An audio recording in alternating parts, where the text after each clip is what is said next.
enough. You've heard about Big Sis and the giant telescreens everywhere in the aftermath of the underwear bomber.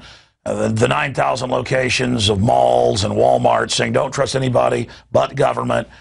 Of course, don't trust anybody but the police state.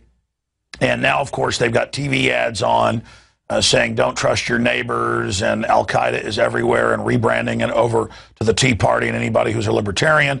Well, now they're going to pay coffee shops and transit facilities and others to put the little sleeve that goes on the coffee so you don't burn your hand, little cardboard hand holder, to have a classically Orwellian archetypal all-seeing eye staring at you saying, if you see something, say something. So the message is, you're being watched, you're a terrorist, and at the same time, don't trust anybody else, everybody is a terrorist. And of course, this is the exact message you would expect to get from the very people that are indeed the terrorists. You see, 10 years after 9/11, things are only going to get worse.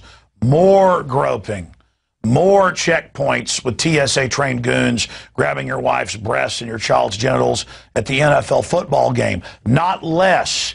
The more liberty you give up, the more tyranny you will live under. The American people, over 85%, are sick and tired of the private Federal Reserve and want it abolished.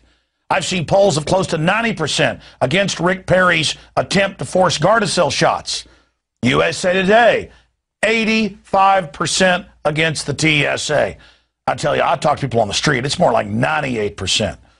I've talked to reporters at local TV stations when they've got to go down and do an interview, and they're told, find somebody who supports the TSA, and what they're doing, they've got to interview 40-plus people to find one person that supports it. In fact, that's an idea for tomorrow. A man on the street in Austin will get into the TSA at the airports. But now they're expanding out, as we've already covered, to the NFL.